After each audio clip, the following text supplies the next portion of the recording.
তো সম্বোধনা জানাইল আমার আকাশুর মারে আমাদের দেবজিৎ রাজবংশী বিশ্বব্যাপন করিনো মোর বন্ধু বান্ধব মা বাবা ভাই বলতে গেলে সোহাগের ঈশ্বর ধন্যবাদ জানাই এত মোর একটা অভিজ্ঞতা নাই আপনার শুরু করতে গেলাম অলপ আশীর্বাদ দেওয়ার জন্য আমি অনুরোধ জানাইলাম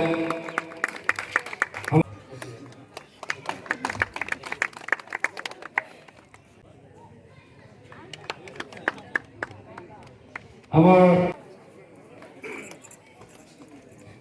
আগে আসার জন্য আমি আবদার জানাইলাম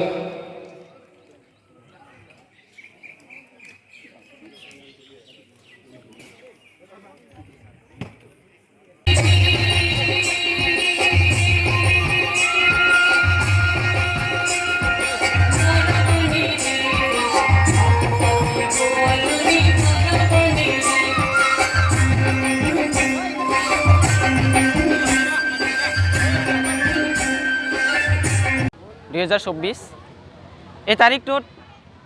আমি আজি যি কুমাৰীকেইটা কোচ ৰাজবংশী ছাত্ৰ সন্থা আৰু স্থানীয় ৰাইজৰ সহযোগত আমি আমাৰ জাতীয় হৃদয়ৰ উৎসৱ বিচুৱা বৰ উলহ মালহেৰে উদযাপন কৰিব লৈছোঁ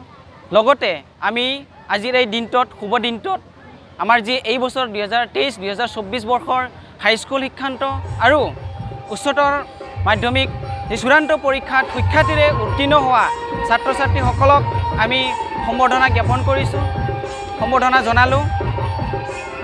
আমাৰ আজি খুব ৰাতিপুৱাৰ ভাগতে আমাৰ যি নিশান পতাকা উত্তোলন কৰা হয় আমাৰ শ্বহীদ বেদীত মাল্যাৰ্পণ অৰ্পণ কৰা হয় মুখ্যদ্বাৰ উন্মোচন কৰা হয় লগতে এতিয়া আমাৰ আৰম্ভ হৈছে আমাৰ যি জাতীয় উৎসৱ বিভিন্ন আমাৰ কলা কৃষ্টি কামদেৱ মেচিমি গোৱানিনী হুদুম ইত্যাদি আদি কৰি আমাৰ বহুখিনি ইয়াত মানে কালচাৰ আমি উপস্থাপন কৰিম আঞ্চলিক কোচ ৰাজবংশী ছাত্ৰ সন্থাই আমাৰ যি মাধ্যমিক আৰু উচ্চ মাধ্যমিক চূড়ান্ত পৰীক্ষাত উত্তীৰ্ণ হোৱা ছাত্ৰ ছাত্ৰীক প্ৰায় 200ৰো অধিক ছাত্ৰ ছাত্ৰীক সম্বৰ্ধনা জনোৱা হয় ওবিসি উন্নয়ন বোর্ডের সদস্য মানে অনিল বর্মন উমাকা খান রাজবংশী অসমের সম্বোধনা জানাতে সবার মাঝে উপস্থিত আছে কুমারকাটা আঞ্চলিক আগ্রাসুর মুখ্য সাংগঠনিক মুখ্য উপদেষ্টা মানে ধর্মেন্দ্র রাজবংশীদের উমাকা খানের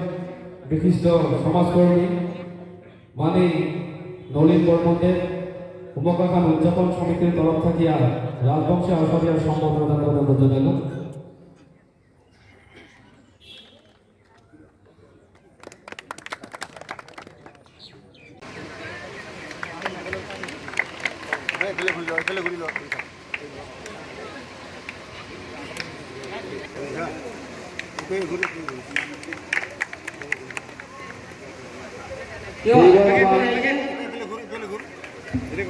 এইবার আমার সম্বর্ধনা জানাবো